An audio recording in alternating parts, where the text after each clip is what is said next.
kowe? Ana menungsa kok ireng.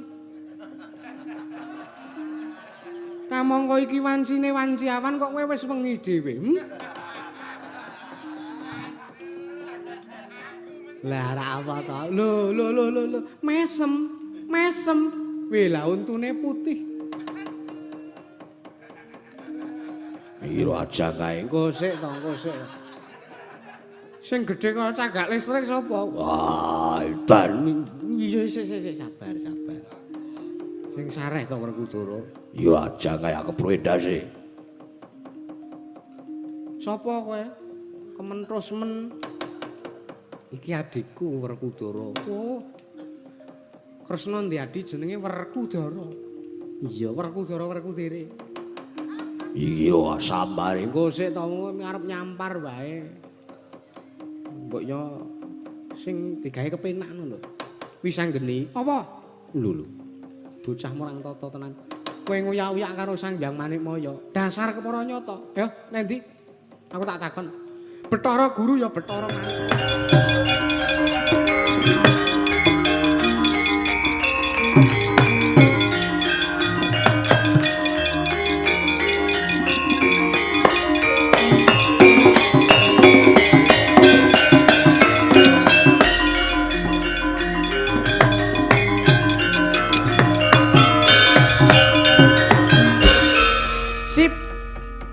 Bagus to Le, bagus.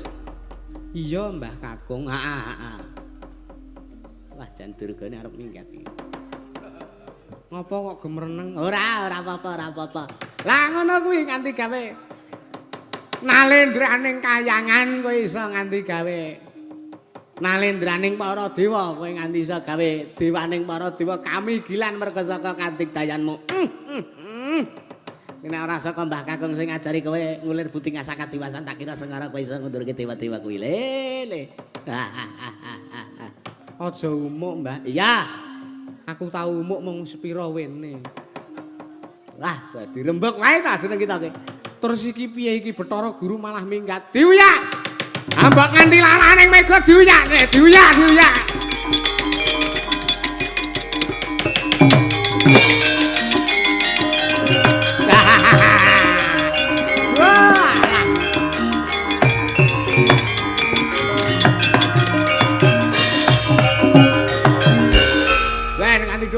Dubras lakune ya ben dewa-dewa.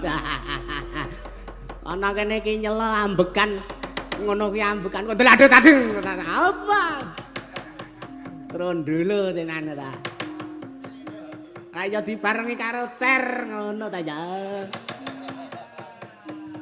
Sesuk nganggo alat bantu dengar. Modar sisan ora. Dewa-dewa do mawon ta, tak artine karo nyecenges karo wis anggeni rawa bayi rande dosa bayi rande luput cemplungke kawah durga kebiangeten kok wedan trondolo ya durga kae tak kira ora ana sing iso ngembari eleke durga saka wong wedok-wedok liya dan menungsa ora tata ya wis anggeni lak jam mangis kakeduan le mbahmu ketutke karo kowe le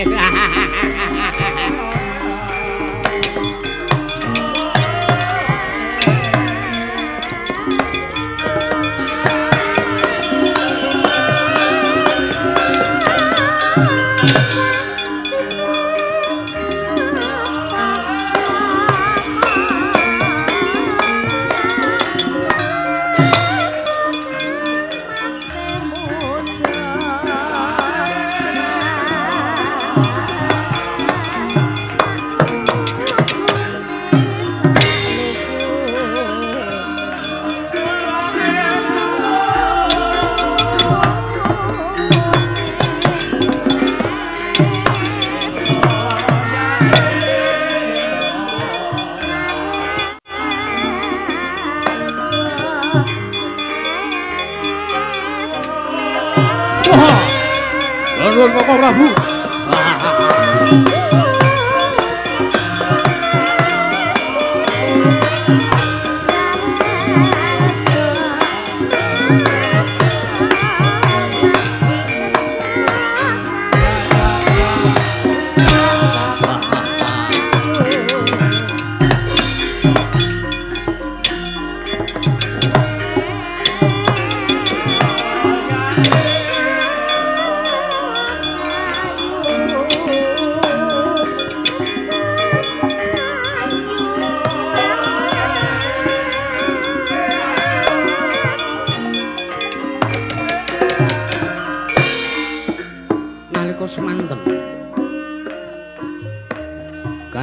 carita nenggih sangjaring para dewa Tridasa Wataknawa ingkang sami bubar mawut awit saking patrapipun lareanem kekasih Bambang Wisanggeni kadul saking katebian pelajaripun sangja para dewa yen Cinandra yayah gabah den intri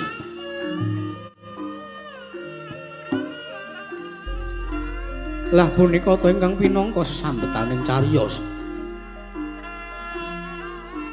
dite mapan wonten ing Kayewangan Suralaya dite mapan wonten ing Kayewangan Jonggring Saloka dite mapan wonten ing Repat Kepanasan ananging mapan wonten ing madaning Kedaton ya kraton negari ing Tunggul Malaya kang wis lenggah sinuwun ing madaning Damparencana ginalindring Tunggul Malaya nenggih Sang Nata Prabu Dewa Srani arsa angawe sung larapaken pisanipun ingkang rayi Nalendra ing Anggul-anggul nenggih jejuluk Sang Prabu Kukila Kebar nika prandening mangke datan enggal kawya sing mangandikan sateman Nalendra ing Anggul-anggul Sang Prabu Kukila Kebar kang andangu sawanungsung merta dhateng tinimbalanipun Kang Raka ing Tunggul Malaya.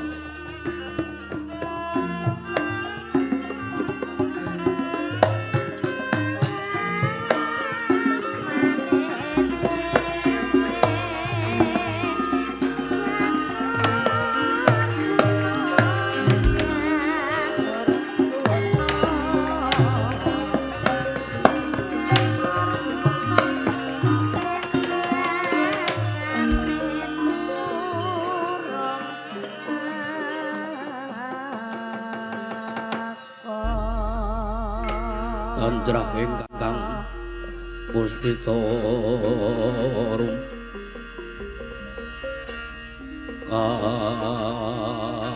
kasiliring samiron omre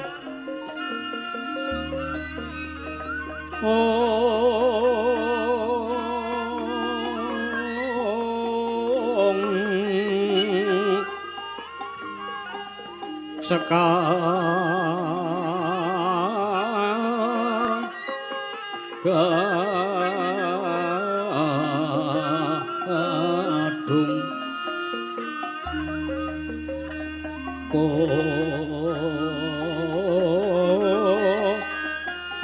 ngas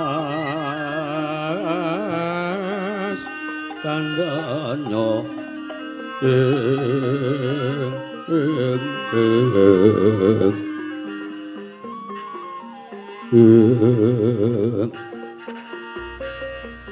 maweh araras retnaning driya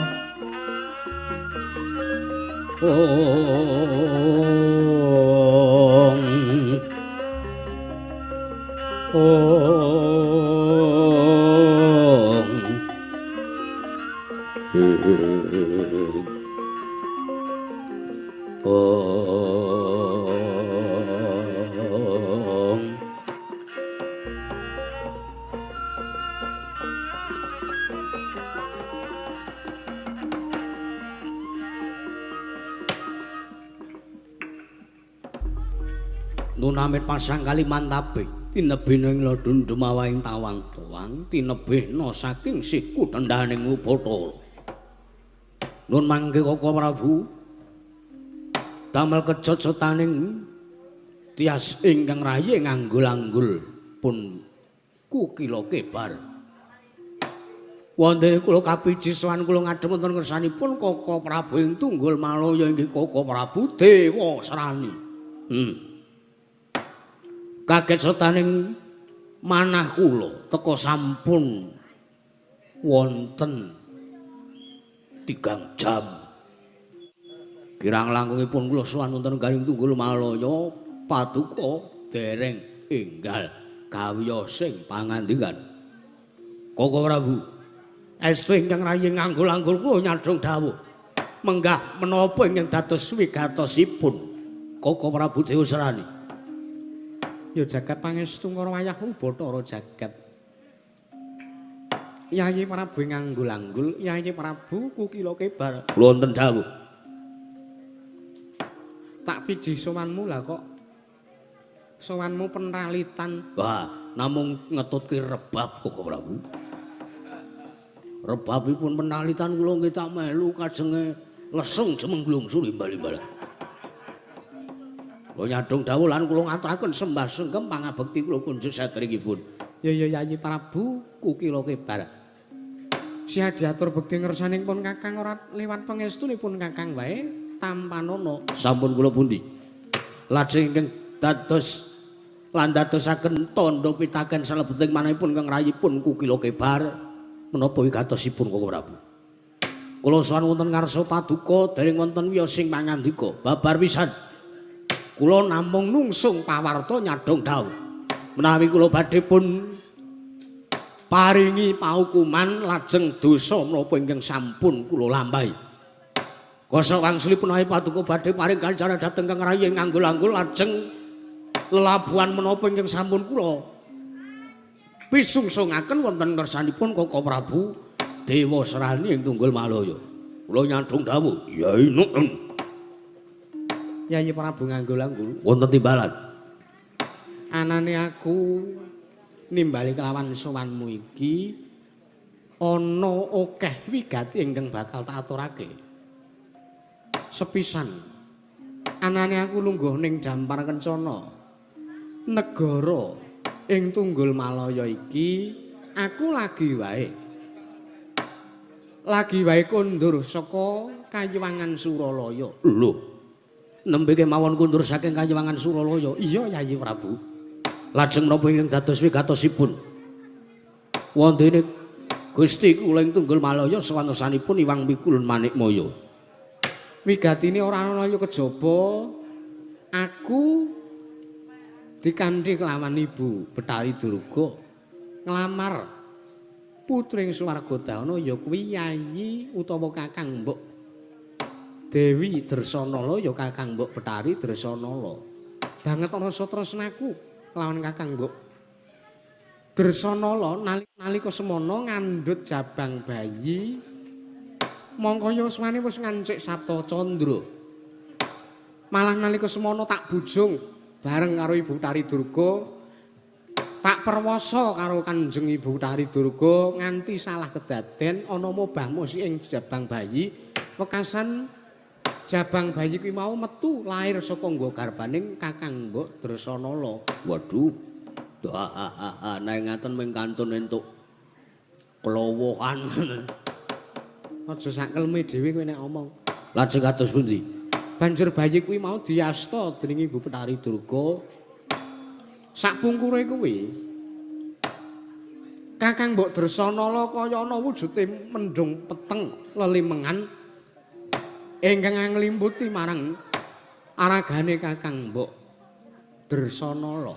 Wekasan bingung ana ngendi saiki dununge Kakang Mbok Dresanala aku ora mangerteni. Lan perkara bayi kuwi mau uga aku ora mangerteni ana ngendi dununge si jabang bayi lan kuwi mau dikapake karo Ibu Tari Durga. Banjur wigatine aku sowan ngersan aku nimbali sowane Yayi Prabu Kukila Kebar iki aku arep dawuh karo kowe Yayi Prabu. Kula kadhawuhan menapa Koko Prabu? Sira Yayi Prabu nganggul-anggul tak dawuhi supaya ning mengko ngopadi ana ngendi dununge Kakang Mbok Dresanala ya ingkang dadi calon garwaku. Iya. Banjur ping pindhone jeneng ingsun ingkang keduga bakal nembung ana ngersane Kakang Janaka bakal tak tembung supayane sak mengko ora ndadekake suwijining perkara. Mergo tak kira pancen Kakang Janaka wis nedha nrimo lair lan batin yen to Kakang Mbok Dresanala tak jaluk. Ya senajan aku karo Kakang Janaka kuwi cedhak. Ning bakal tak tembung dhewe sak ora-orane ngetokake jiwa kanalendran sartane jiwa kesatriyaning Prabu Dewa Serani. Prayogi meniku prayogi. Lho prayogi timbangane julung tungkul. Ha ya to.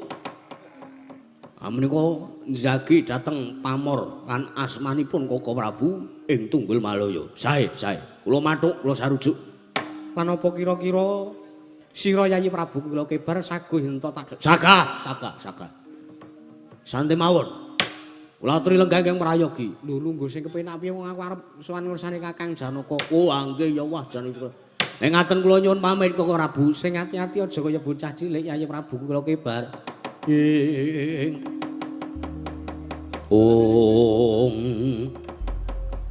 Kok ya aneh-aneh. Aku seneng diadi Yayi Prabu kula kebar. Wah nggih, kula niku humoris. Iya. Humoris. Ngangge mboten ming moris tok. Humoris niku wong nyebai. Nek ngaten nyuwun pamit, tambah pangestu kula suwun. Sur titing ati-ati duga-duga astonen. Ya mung pangestu ingkang nderekake marang tindakmu saka negara Tunggul Malaya. Kula nyuwun tambah pangestu nyuwun pamit. Ngati-ati aja kaya bocah cilik.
Sretinon wangening pamyat busana sutra kang maneka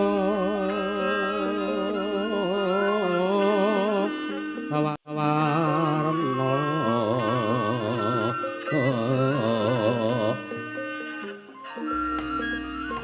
renggeng kencana ratna pro kandhera layuk kumiter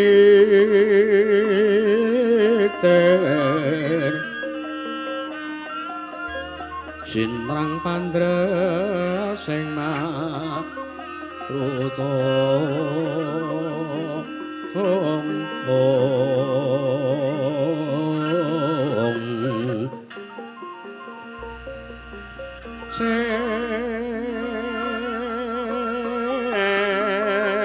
serna kumaraning wiyat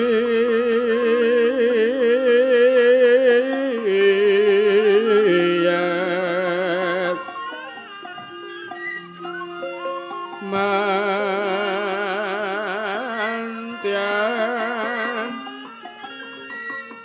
kumlebeting tujuh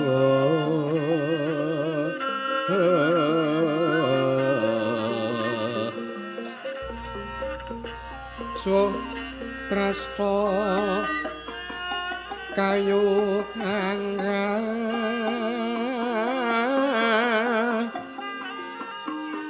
prapal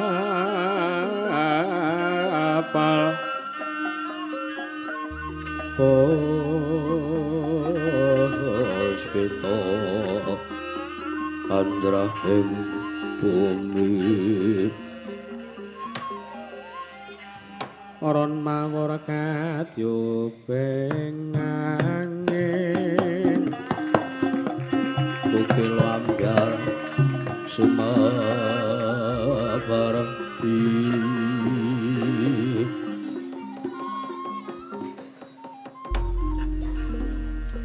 iku saknyatane kunjung serak inangu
kayon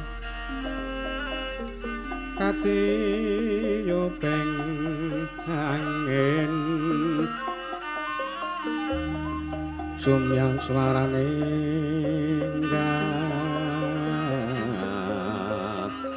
rong tujuan samirana ron mawara kulawan res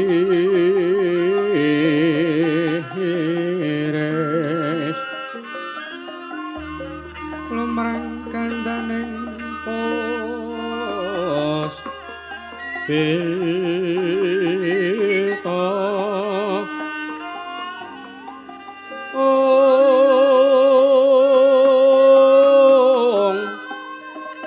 karang gwaning pudyane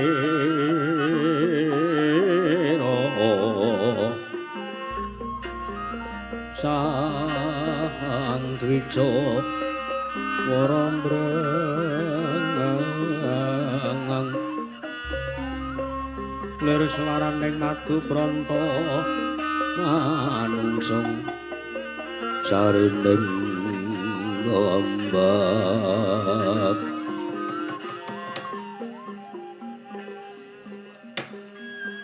niwang suksmana mangadili luwih ana sasmintaning ingsun jagat wasisaning Bathara ung bawana langgeng sinunggi datanawrat nunangge Kaka Prabu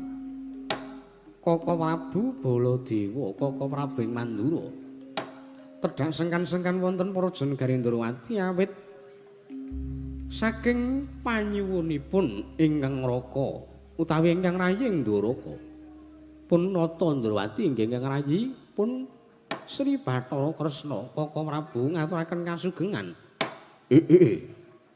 ya jagat pangestu Raya Bathara jagat Patendra Jala Dewaku Yayi Prabu Kresna iya Yayi marmane siadi miji sartanipun Kakang Katimbalan sewanku ana ing Prajanegara Ndrawati ya mung sadurunge aku nampa sing dadi pambagya raharjane Yayi Prabu luwih dhisik aku tak sambat sebut lulu rawuh wonten negari Ndrawati kok malah badhe sambat sebut menika ancasipun menapa sambat sebut aku gumun Kresna inggih sababipun pendak-pendak lakone apa wae pendak-pendak sapa wae sing ngastata Baladewa kok mesti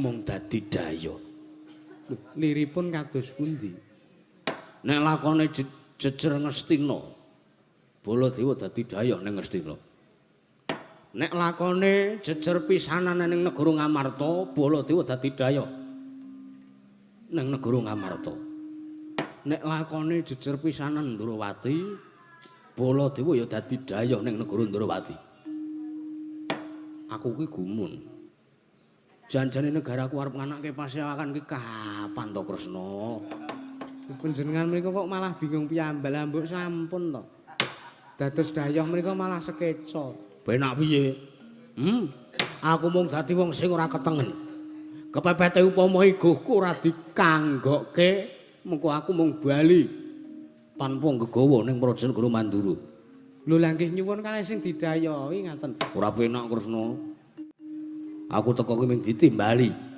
pun Kakang teko ki ora saka karepe pun Kakang ning pun Kakang ki disuwuni supaya prapta ana salah sawijining negara ya mung elok ing kahanan bengi iki aku iso kumpul siadi kuwi mujudake rasa panarima sing gedhe tumrap atiripun Kakang ya mung panjangkane Kresna kados pundi iso ana kumpulan kaya ngene iki pendak setahun pisan ngono liripun menapa ayo pendak mengeti adeking kraton negara Ndrawati oh ngaten yo inggih anake wayangan ngono apa piye nuwun sewu Kaka Prabu mesti kemawon kaget tiasing manah mesti wae kaget Kresna ternyatane ora kaya wigati ning padatan pun Kakang kok tinimbalan sowan ngersani Yayi Prabu Kresna Kresna ki sajeke urip ora tau kok nimbali karo Baladewa mesti aku sing nyatake mesti Baladewa sing sowan luwih dhisik ning negara Ndrawati ning ya ora apa-apa mbokno pancen Kresna ora butuh karo aku mboten kok cenan lah ora apa kula menika saged madeg piyambak tanpa mboten panjenengan bantu yo ning sakmenika wonten wigatos ingkang kedah kula aturaken lan kedah kula rembag sareng kalian paduka Kanjeng Kaka Prabu. Apa? Siadi arep ngrembug perkara apa? Ana wigati apa sartane kena ngapa kok kudu pun Kakang sing dilarapake swanene negara Ndrawati. Setyaki Wonten dawuh. tak kira Koko Prabu bakal kaget. Kaget lho atus pundi? Nek tak omongi perkara sing saknyatane sing mau tak rembug karo Siadi. Oh, mekaten. Iya. Lah cobi mawon. Koko Prabu, Piye? kula mriku namung badhe ngrembag babagan negari Ngamarta ingkang kuncatan kekuwung awit pun sababaken linggaripun kadangguling Madukara pun Arjuna. Lah. Lho kok gumujeng Guyu wae kok ora. Siadi dadi nimbalipun Kakang mung perkara murcane Janaka sing negara Ngamarta. Inggih. Wis biasa Kresna, wis biasa. Janaka minggat saka kraton negara Ngamarta, Janaka lunga saka Satria Madukara kuwi wis dadi suwijining perkara sing lumrah. Ngono? Inggih. Janaka minggat ninggal karo bojo-bojone kuwi wis perkara lumrah. Dadi Siadi aja kaget. Siadi aja gumun. Inggih, kula menika mboten kok ateges gumun, mboten kok ateges kaget menika mboten. Ampun santak riyen to. Ora iso nek ora santak ora iso. 120. Napa? Tensi.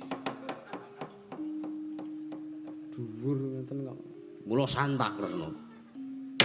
Nanging senes perkawis menika ingkang kula rembag. Yo. Senes kok perkara oncate Janaka ingkang kula rembag. Merga Janaka menika mesti menawi lunga menika namung Telung perkara. inggih, inggih. Telung perkara. Payo-payo katempuing Samirana. Menapa menika? Wong perang. Janaka lungane ngluruk perang. Oh, ngaten. Ping pindhone Inggih. sing nomor 2 aku lali. Sing genah wanita kadalu krama. Menapa menika? Wedokan. Dadi Janaka lunga saka negara Ngamarta bali ning Kesatria Madukara mesti wis nggawa wedokan liya meneh. Inggih, inggih. Ha. Sing ping telune pendhita mbabar pawiyatan. Ana pendhita anyar utawa pendhita sing ilmune mentereng mesti Janaka Suwita nimbang ilmu kuwi to. Sing dadi dasar lan jalaran lungane Janaka ya apa ora? Inggih menika nanging senes menika ingkang badhe kula rembag. Banjur apa? Yayi Prabu Darma Kusuma inggih Yayi Prabu Puntadewa menika nyumpena. Ngimpi apa? Petang meren lho iki. Jenengan menika ampun ngantos sak-sake leh guneman. Yayi Prabu Darma Kusuma nyumpena apa, Yayi? Yayi Prabu Puntadewa nggadahi pasumenan nyumurupi bilih Arjuna menika kendang kentir nalikanipun mapan wonten sakmadyaning prau kamuka prau menika mapan wonten tengahing samudra. Wekasan Arjuna kagulung dening ombak ical kedhepaken dening netranipun Yayi Prabu Puntadewa kasan gregah wungu saking nendra menika ingkang dadosaken perkawis Yayi Prabu Darma Kusuma inggih Yayi Prabu Puntadewa menika kuwatos sajroning manah. Ajrih menawi wonten kawontenan ingkang badhe ngembet dhateng katentremanipun Arjuna lan badhe damel sura kacintrakanipun Janaka. Koko Prabu.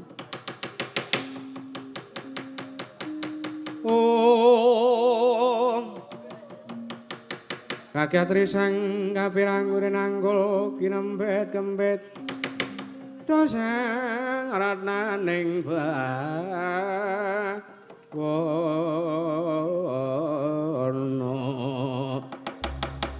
ya ketukang malang adi ya ketukang kutu kering ya ketukang ana sing jas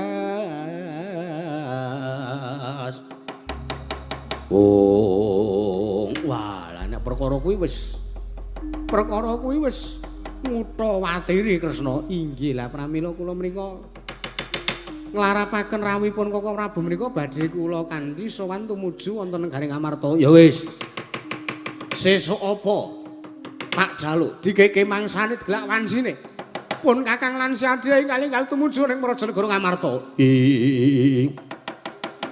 Tansah marep pamaring sukma sinusmaya sinusmaya winaya ing asepe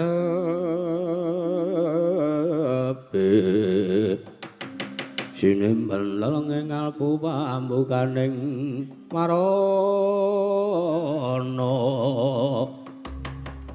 wong dereng ngantos paripurna ingkang sami mbal wasana nenggena Tandrawati Sang Prabu Sri Bathara Kresna ing ngarsa bidal tata-tata samata ing gati sawega ing diri bidal tumuju negaring Amarta parandene manggeng kang prapta minggah wonten ing dhatula praja negaring Dwaraka tan sanes kejawi namung garwa ing Mandukara tilas putring swarga dahana ning Sang Bathari Dresana Sang Dewi Dresana tumrajak tanpa laporan kaget nata Ndrawati wau.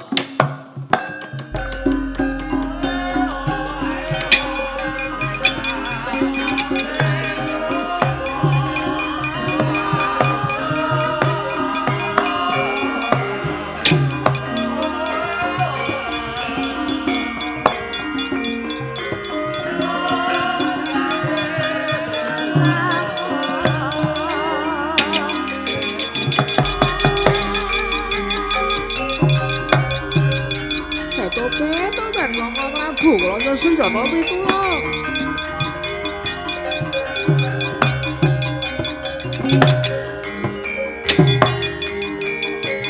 Lho.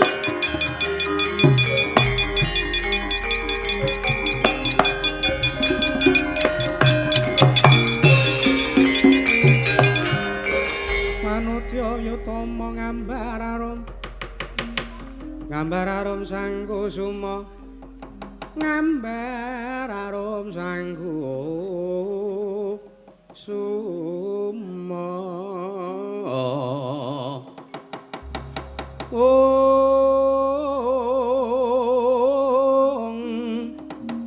yatal mawara matu brondo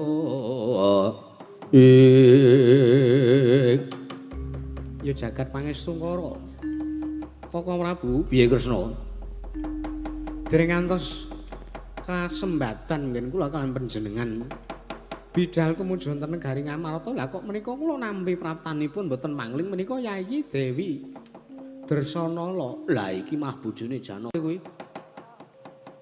Yayi Betari Dresanala kula Koko Prabu Batobe nyuwun senjata pitulung iya tak suwun sadi sing sareh iki kula ngaturaken sembah kemang abekti kula konco sandhap ing wektu wadu Kanjeng Koko Prabu Ndrawati iya siadi atur bekti ngersaning pun Kakang lan pangestunipun Kakang wae tampanana sampun sanget anggen kawula pundi ana apa sartane apa wigatine siadi sowan ngersanipun Kakang ing negara Ndrawati kamangka sowanmu nganti pasemon yen to siadi njaluk senjata pitulung Batoben Koko Prabu kula nyuwun senjata pitulung saestu awit anggen kula mlajar awit kabujung-bujung dening sawijining menungsa ingkang boten saged nggadahi rasa kamanungsan boten saged ora nggadahi rasa welas asih dhateng tiyang putri lho lire piye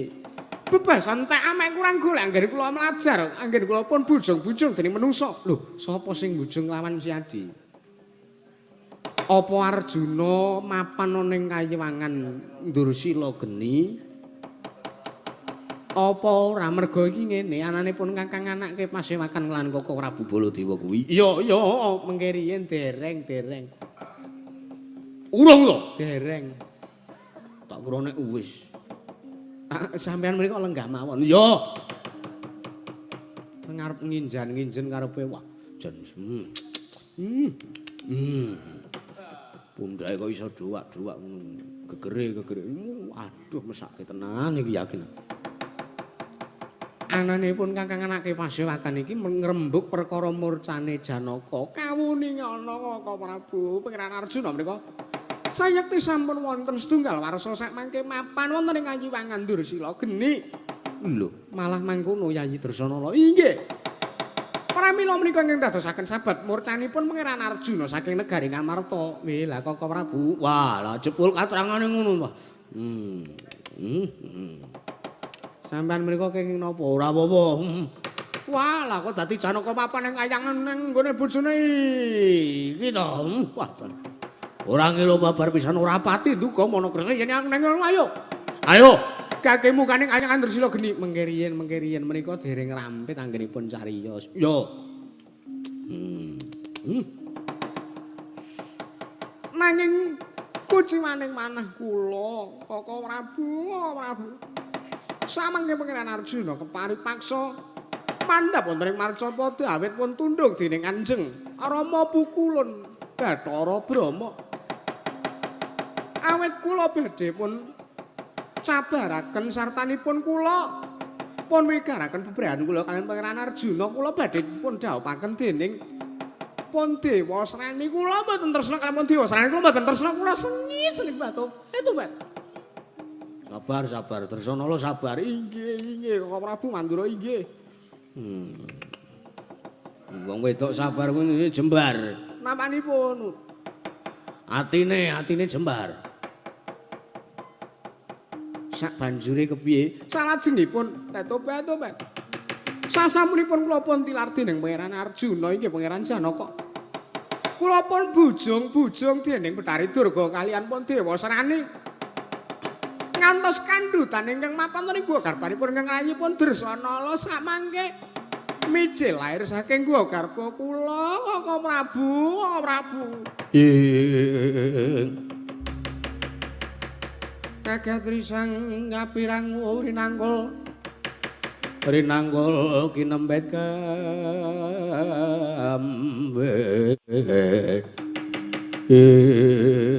wela jagat pangesungara. Ya, yen mangkono tak kira ora sandadak Nyai Betari Dresanala matur sing akeh pun Kakang wis tanggap apa kang dadi kekarepanmu. Kersanipun Kaka Prabu kados pundi bakonipun kula nyuwun pun maringi sujata pitulung. Ya, marta diagesi adi mapan ning kancing glunging pun Kakang. Ayo tak kanthi budal tumujene negara Ngamarta. Yo, Kresna yo tak dherekake. Senes panjenengan. Yo aku melu ora dijak nusul ora sakarepe dhewe ora.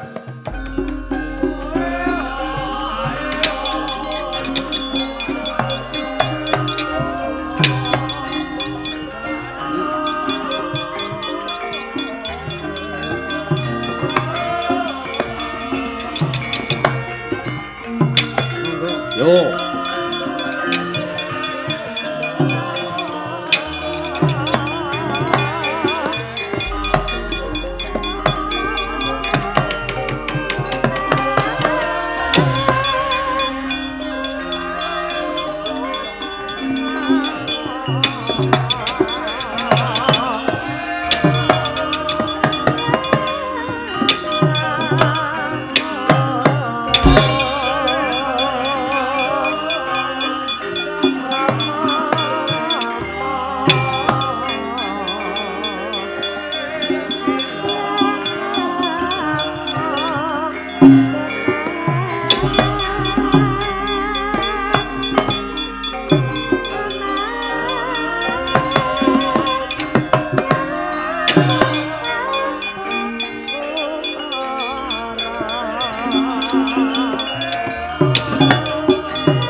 Mawalindro bumi gunjing kumaludro guntur katok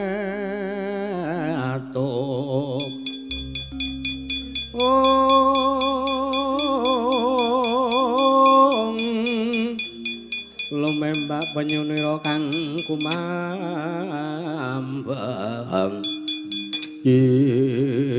wah parat wah rak negara Ndrawadi to kae. Lah kok dadi ana wujuding cahya sumunar nganti gawe sulap peningaling Prabu Kukila Kebyar. Edian. Iki daya pangani bawane ngopo ya? Tak cerakane mbok menawa ana trontong-trontong selai padang.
Sang Hyang Tata Kalana kalayatagut maringkut Siyangnya kang mawingis-wingis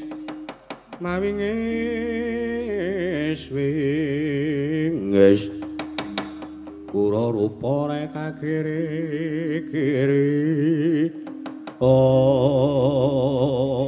Wah paret menungso ora tatanan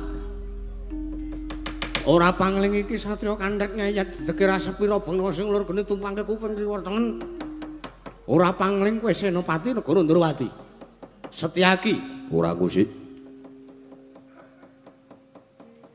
durung tau tepung durung tau wano karo kowe wis ngerti karo aku ngerti wae kowe cah kondang e kowe kondang kowe Senopati sing kulinane njotose mungsuh paling ora sak ora-orane mungsuhe timpal pundhake ya ora yo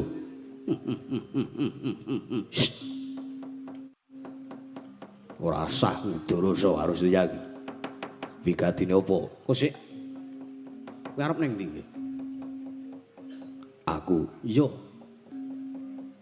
wigatine apa takon perkara aku arep ning ndi ora kowe iki sapa janjane tepungke wo iya lumrahe wong ketemu ning dalan kuwi takon tinakon yo tepungke iki nalendra nganggul-anggul Prabu Kukila Kebar dasar kepara nyata arep nyang ndi lho kowe sing arep nang ndi oh iya wah iki piye to iki kok pekok kabeh arep nderekke Gusti Ayu utawa Kakang Mbok Dewi Dresanala piye bakal nderekake marang tindake Kakang Mbok Dewi Dresanala arep nyang ndi tumuju menyang negara Ngamarta oh dadi Dresanala nang kene yo kok kowe ora mikir to kowe ora mikir sebab apa kowe lagi wong sing karo wong sing lagi wae wanuh karo kowe lagi tepung karo kowe kok wah wong bodho wis iki ora nggo sikik apa tegese kowe ngucap kanggo mangkono ngerti yo anane aku prapta mrene merga ana cahya sumunar layak to layak jebul Dresanala ning kene ngerti yo aku diutus dening Kakang Prabu Dewasrani supaya mboyong marang Dresanala bakal di jauh palakrama dening Nalendring Tunggul Malaya ayo ndi Dresanala ndi arep tak boyong tak gawe ning negara Tunggul Malaya tak aturake Kakang Prabu Dewasrani menungso ora tatanan wah jebul luputku aku ngomong perkara Dresanala ning kene yo aku watahe satriya kudu wani tanggung jawab Prabu Kukila Kebar apa Setyaki nang paran ora pati-pati kowe kelakon boyong marang Kakang Dewi Dresanala yen durung bisa nglundhungke janggane Setyaki oh kelakon panjang kamu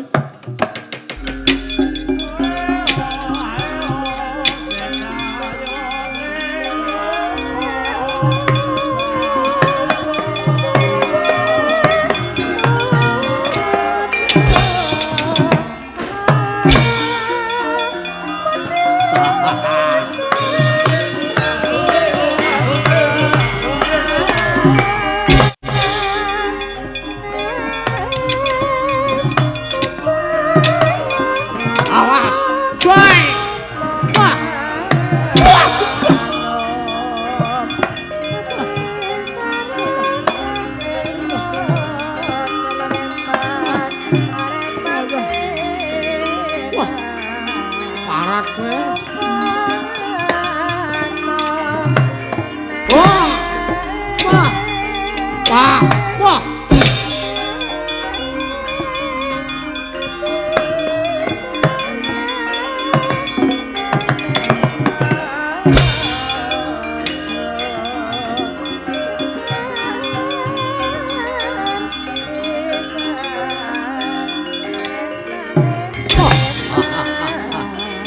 Awas kowe.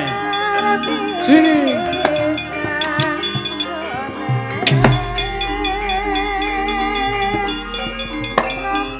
Awas. Oh. Ah. Oi. Wit. Oh, ah. Biar.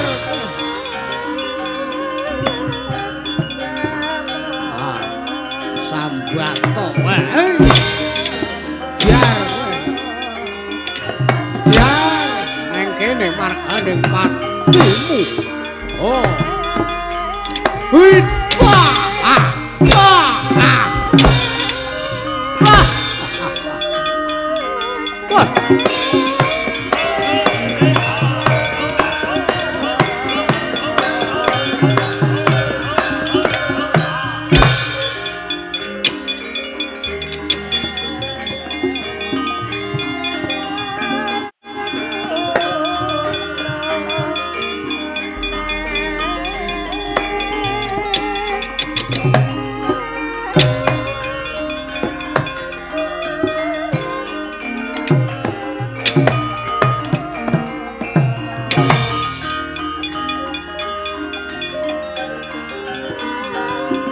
Awas kowe.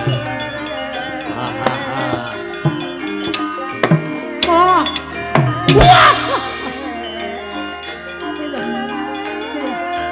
Sambato. Wah. Parah nih.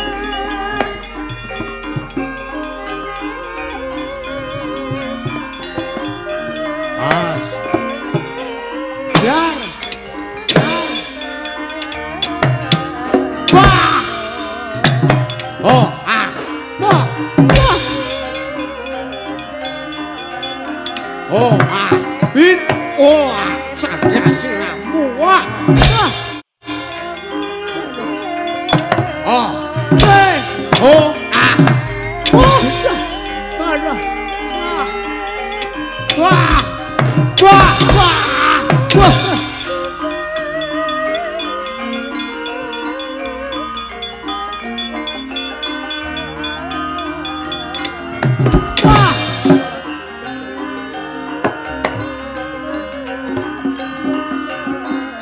Kowe isih ndasku. Bejo, bejo. Awas.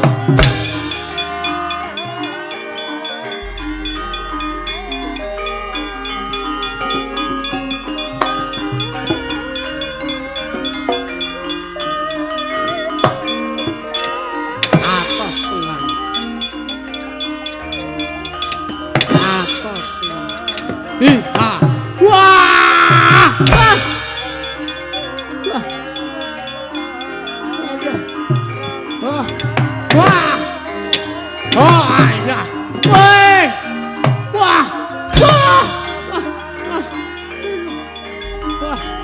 Wah! Wah! Mati ah! Woi! Ah! Woi!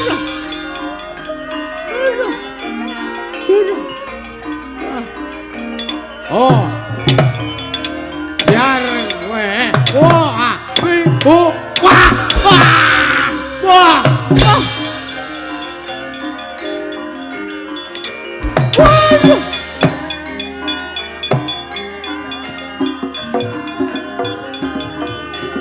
Isih. Oh, isih ya. Wah.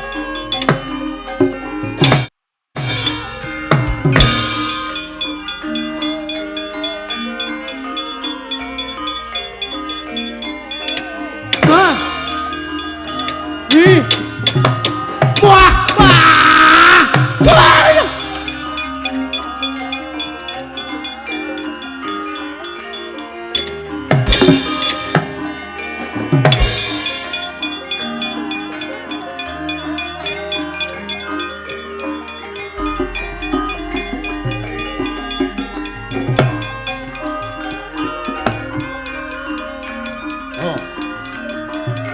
Leh rica-rica. Oh.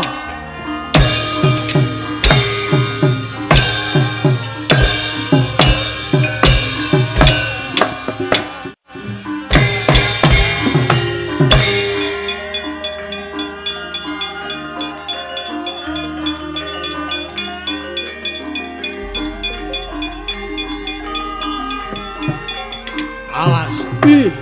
Hi ho ha. Awas. Hi ho wah wah. Wah. Ah.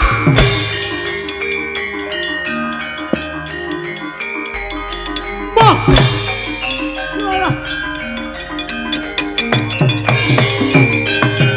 Wah, edan. Setyake awake ora sepira dedeke. Lah kok wah, kebuat kaya kilat kesit kaya tatit. Aku ora nyimpang margaya, tak tutke sak laku jantramu wong Darawati. Mah.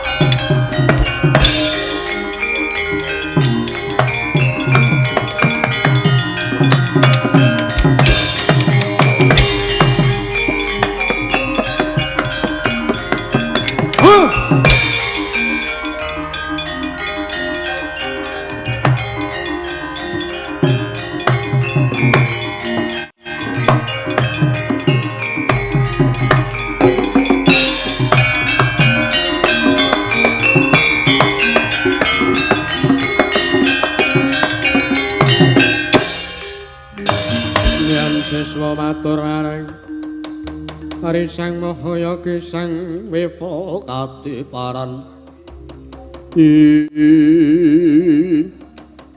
mboten nginten babar pisan Iwang pikulun manik moyo kula ngaturaken sembah bekti kula kunjuk Guru kakekku ngaturke basaku katuru Guru Mas Nomo Sidam Sekaring Bawana Yaya Puntadewa Darma Kusuma ulun tampa lan Werkudara ulun tampa wonten wigatos menapa lan wonten perkawis menapa kang sinandhang dening Paduka Pukulun teka samangke tedhak wonten praja negari Ngendra Prasta damel bombong lan sengseming tiasipun kang wayah Puntadewa kula wonten timbalan yektinanane jeneng ulun pedhak ana ing Janaloka iki merga jeneng ulun bakal nyuwun senjata pitulung ngarsa kita. Kawuningana yen to sak mengko kayiwangan bubar mawut kanane merga saka pokale bayi wingi Surya nom-noman kengaran Bambang Wisanggeni. Wah. Guru kakekku. Minggiro sawange kaya ngapa bocahe. Ora kena kandhak geceke ndase sing ati-ati Werkudara.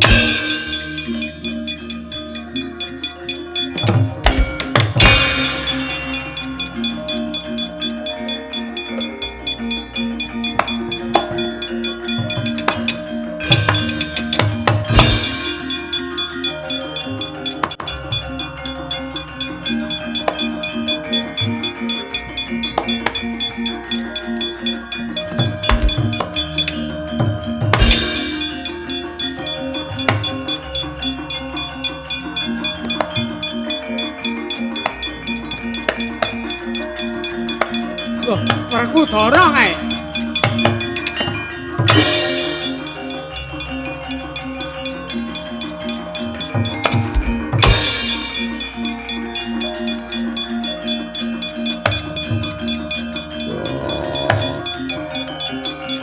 Mandek.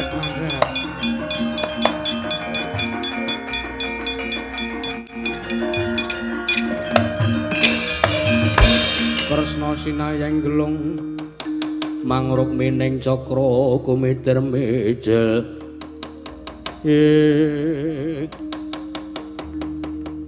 Werkudara arep menyang endi Jlidheng kakangku kowe tantu-antu rawuhmu ning negara Ngamarta lha kok lagi tekan kene sing gedhe pangapura mananipun kakang mrepeki kelawan si Adi kuwi merga pun kakang pancen arep sowan ngursaning Yayi Prabu Darma Kusuma wigatine apa lho Kejaba pun Kakang upadya ngendi murcane Janaka.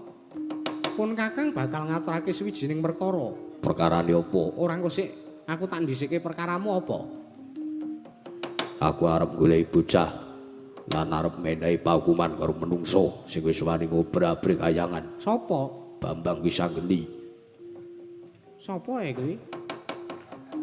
Wah, guru kakek Kurawa wong Ngamarta. Paring dawuh yen to Bambang Wisanggeni gawe kisruh sartane gawe bubar mawon kanan kayangan. Weh, lah kok elok timen.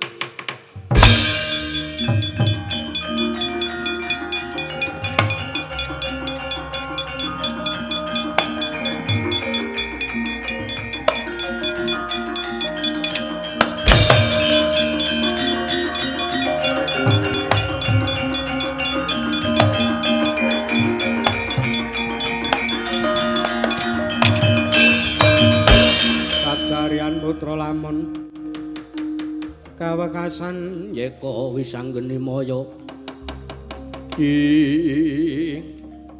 Sapa iki Werkudara? Lah mbok. Mbok menawa pancen kuwi Wisanggeni. Lho. Kae sing gedhe gerang bungkang kae ngerti karo aku. Gosik. Iki ana nom-noman bagus mbranyak pasemonmu kowe sapa? Mongko ora duweni Subasita, ora duweni tata krama. Raden kowe sapa? Bambang Wisanggeni. Oh, ya bener iki Werkudara. Mikira aja kae. Sik. Tanjeke sik perkarane apa? Kowe sapa kowe? Ana menungsa kok ireng. Kamangka iki wancine wanci awan kok kowe wis wengi dhewe. Lah ora apa to. Lho. Mesem. Weh, lah untune putih. Mikira aja kae. Engko sik. Meng arep njangkah wae, wong meng arep njangkah wae. Ora kok jeneng nyemane ampun Kakang ki ya ireng tenan. Yo. Sapa kowe? Nata Ndrawati Prabu Kresna. Prabu Kresna. Iya. Mula jenenge Kresna merga kowe ireng. Iya. Pancen mangkono. Sing gedhe kaya cagak listrik sapa? Wah, dan Iya, sik sabar. Sing sareh to Werkudara. yo aja kaya keproe ndase. Sapa kowe? Kementrus men. Iki adikku Werkudara. Oh. Kresna ndek adik jenenge Werkudara. Iya, Werkudara Werkudere. Iki lho sambare. Engko sik to arep nyampar wae. Mbok yo sing digawe kepenak ngono lho. Wisanggeni. Apa? Lho. Bocah murang tata tenan. Kowe nguyak-uyak karo Sang Hyang Manikmaya. Dasar kepara nyata. Ya, nendi? Aku tak takon. Bathara Guru ya Bathara Manikmaya nang ndi? Ta delikke ngono apa piye? Miturut ngendikane Mbah Kakungku, dewa mau medhun ning Zanaloka. Sapa Mbah Kakungmu sapa? Mbah Kakung! Mbah Kakung!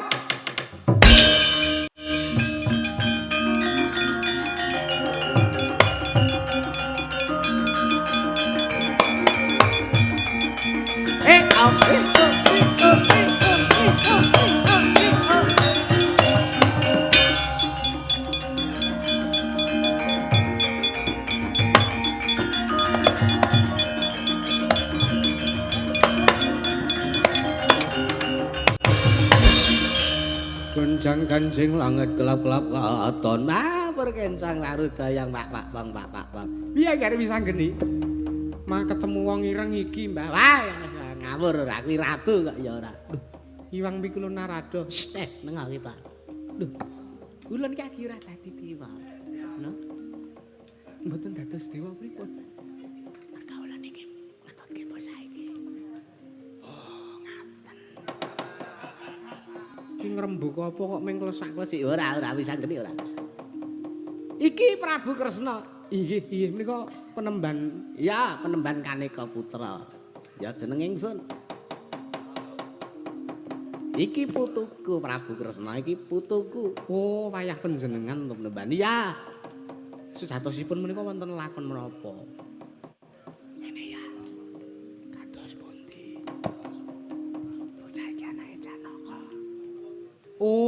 aja seru-seru. Aja seru-seru. Apa Narada? Sik, kita omongi ngene wae, Jan. Lah, jan kira. Wah, yo. Bocah kok dhuwur ora jamak-jamak. Pak Junjung. Ya, Wah, tenane. Walah. Sageleme dhewe karo wong tua kok ora. Jeneng kita ki ora. Iki mengko bakal ana lelakan sing edapi-edapi Kresna. Inggih.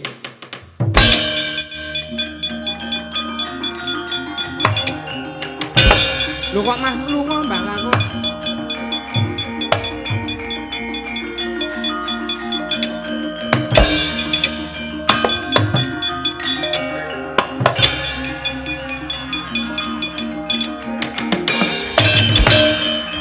Petruk yen malegak-legok.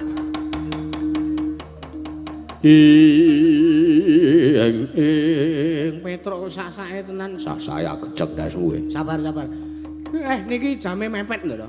Kae ora gumun. Lah. Piye Petruk?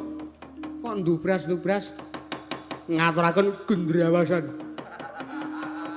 Niki malah kepara niki wah bejo niki.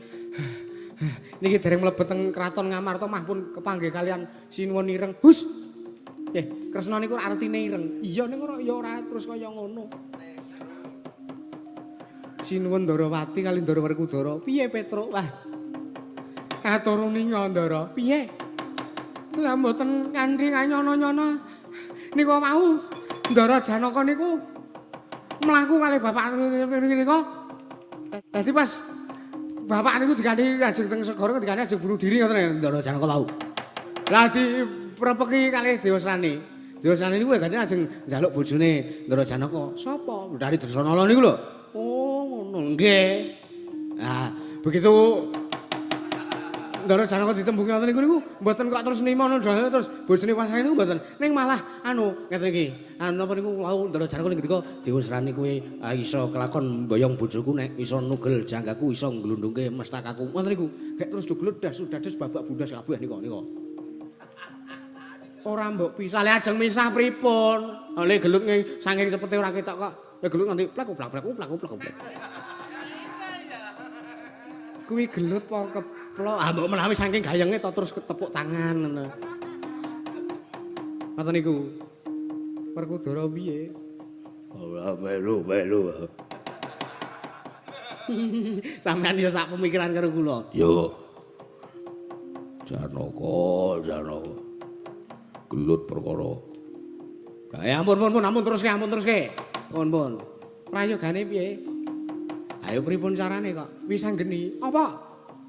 Kowe gelem tak wenehi bebungah apa ora? Bebungahmu apa?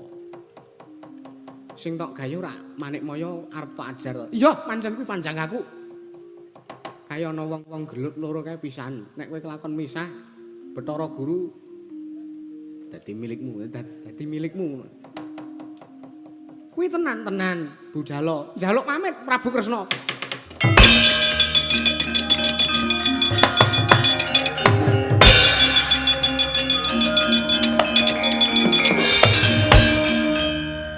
Sinten to? Apane? Iku bocah kok nyelintis banget. Tak omongi ya. Pripun?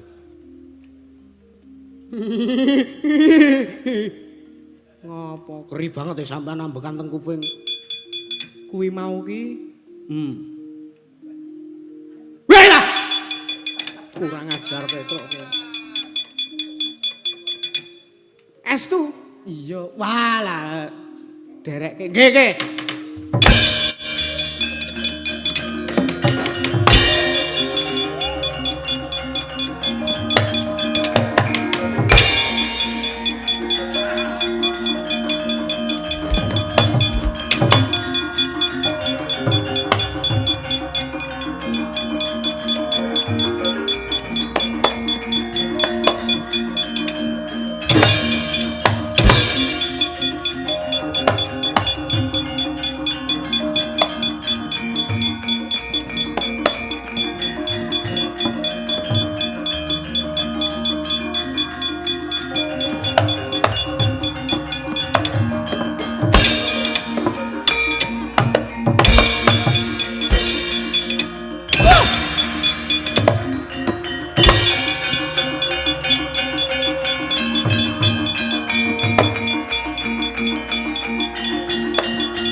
tatanan sapa ana bayi wingi sore? Wis anggeni.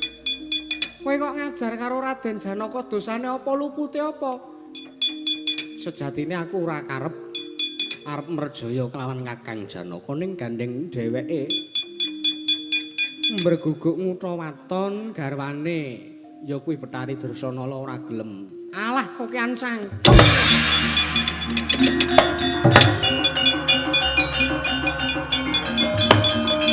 Oh.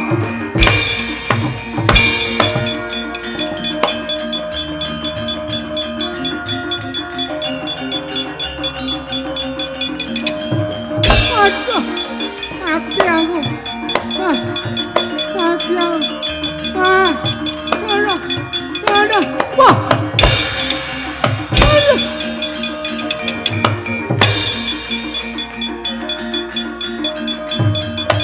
Wah. Aduh, Ibu Betari kados pundi Ibu Betari?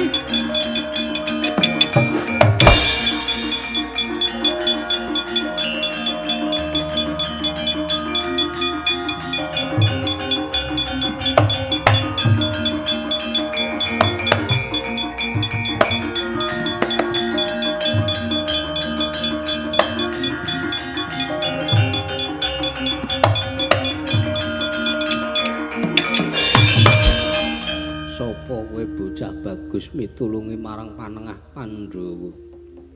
Aku wis anggeni Raden. Oh, kowe wis anggeni. Iya. Kowe bocah saka ngendi? Lah iki sing arep tak tekokke aku ki janjane anake sapa? Bapakku ki sapa? Ibuku sapa? Aku arep takon karo dewa sing jenenge Bathara Manikmaya ning dheweke ora ngerti.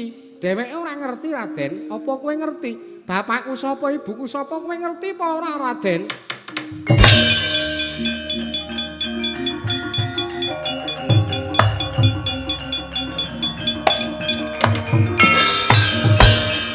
Semanten konjem ing tias panengah Pandhawa sang Raden Arjuna ngeningaken cipta melengaken pancandriya tinarbuka paningal batin ya netra jati permana jati nalika semanten dadi mangerteni marang jagating sang wisanggeni. Aduh ngira anakku.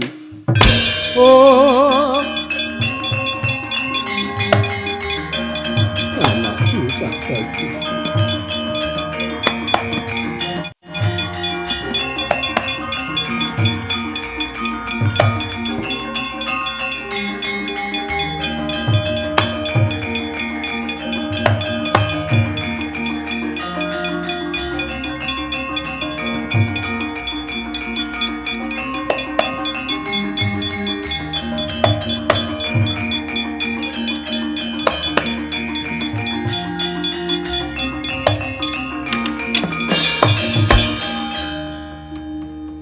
Raden Janaka kok ngrangkul aku karo nangis.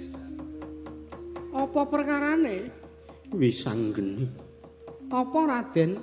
Aja nyebut aku Raden nanging Rama utawa Bapak, merga iki ingkang ukir jiwa ragamu ya aku wong tuamu wis anggeni. Walah, iki ta wong tuaku. Wah, Bapak.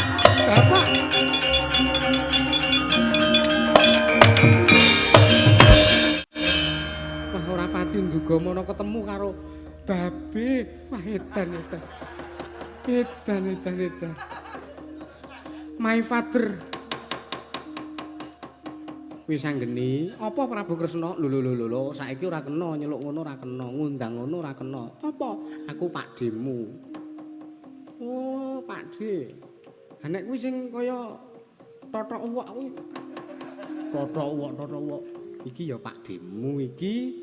Kakangne bapak. Oh, tunggale bapak. Iya. Bapak bagus kok. Kuwi kaya babi.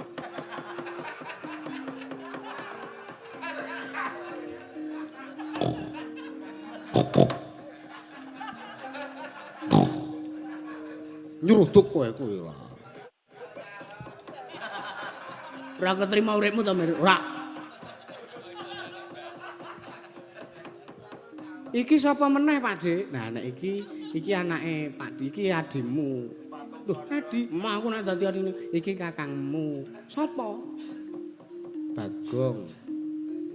Kakangku aku ki bagus kaya Bapak Janaka. Kuwi kok wujudane kaya pitbull.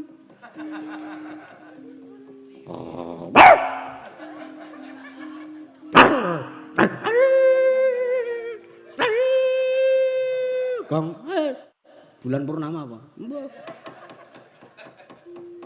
Iki sapa iki malah iki ana wong wedok ayu iki sapa? Janaka, kula Koko Prabu Mengawa. Mengawa. Yayi garwaning pun.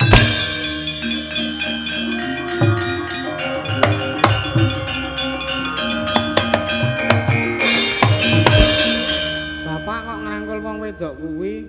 Kuwi sapa ya, Pak? Kok gek demenakamu? Iki ibumu, wis anggene iki ibumu. Oh lah, edan ibu lah.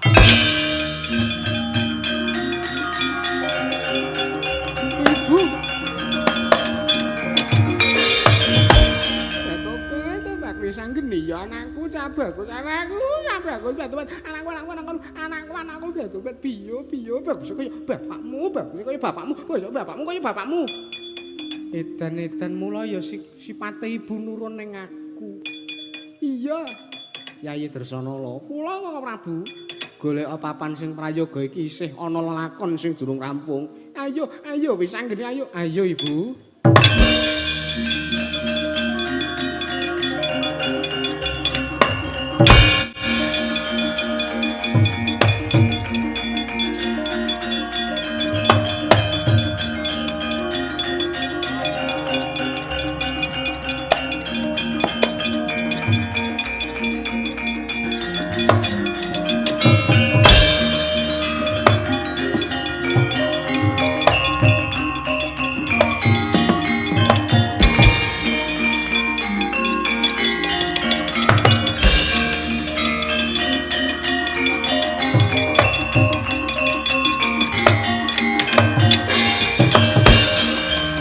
Kancing langit kelap-kelap katon ing sewu lepat kula nyuwun pangapunten Iwang P kula nasih prana. Mastuna Sidam saring bawana langgeng. Manik Maya kula wonten dawuh. Aja kaget. Jeneng ulun ingkang tedhak ning Janaloka yektine pancen panjenengan ulun ingkang amurba marang jagate Siwi Sanggeni. Nalikane wujud jejabang digawa dening Betari Durgaya Permoni. Nalika semana jabang bayi dilebur ning kawah Candra Dimuka. Banjur jeneng kula ingkang manusmana ngangganing Wisanggeni. Wekasan Wisanggeni mboya lebur nanging ulun paringi daya kemandhen. Wujud banyu gigi satemah Wisanggeni bisa ndungkap dewasa kang kaya mangkono. Yektine kabeh lakon iki mau Manik Maya ulun mung bakal dawuh kelawan jeneng kita supaya jeneng kita bisa mbedake perkara ingkang bener lan perkara ingkang luput. Sewu lepat Agung Pangaksami kula sampun ngantos pun pidana ingkang awrat. Manik Maya kula wonten dawuh jeneng kita kuwi Nalindra, nalindraning para dewa. Kuduna tepi bawa laksana Nalindra ning Janaloka. Merga jeneng kita wis dak siya marang titah Janaloka ya titah Pujanggara. Kepareng paduka kados pundi? Ayo ulun kanthi mungganing kayiwangan ngondharandir bawana jeneng ulun dhewe kang bakal ngadili marang jeneng kita. Aduh nyuwun pangapunten pukulun.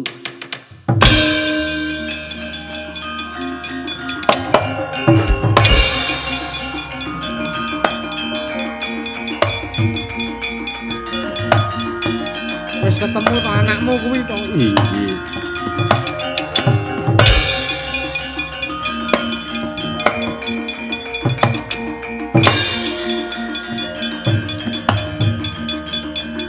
Ayo.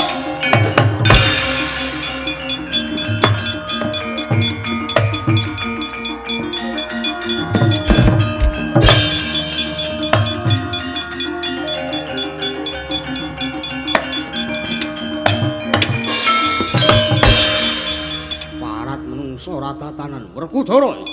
Sapa? Prabu Kukilokebar. Sapa kowe? Aku adine Kakang Prabu ya Koko Prabu Dewa Seraning Tunggul Malaya. Ayo ndi? Dresana tak jaluk. Dresana tak jaluk Rudrabek karo Koko Prabu Dewasa. Wah! Aduh. Wah! Aduh. Wah! Wah! Wah!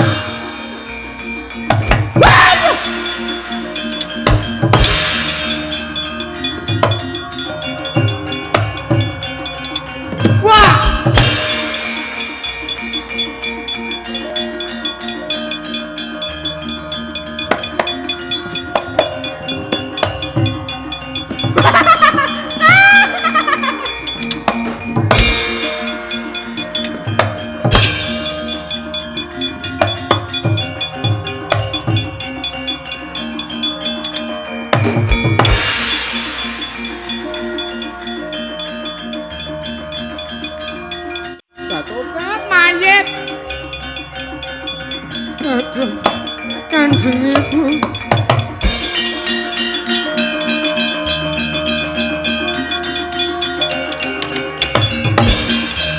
Aduh Kanjeng Ibu. Kula nyuwun pun gayahaken Kakang Mbok Dresana tobat minggira aku ingkang maju nggih.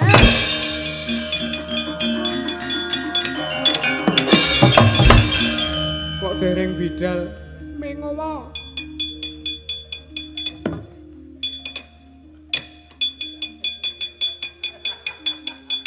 Anakmu atret kae. Neneng Semar 120 ginastel. Kaya tesih kemutan galungan wae ora. Bali. Kowe sing dadake ndaraku kelangan pamor. Kelangan pamor apa lho? Gelut perkara rebutan bojo. Ora sudi aku kon baleni meneh. Atuh panjuk ngapura. Kowe wadya balamu jak bali. Iya.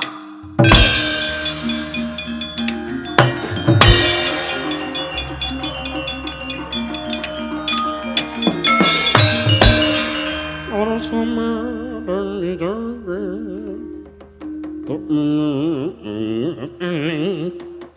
sapucaing urip ukir marbaban sumirat keneng sorot ing surya megonan wong kuneng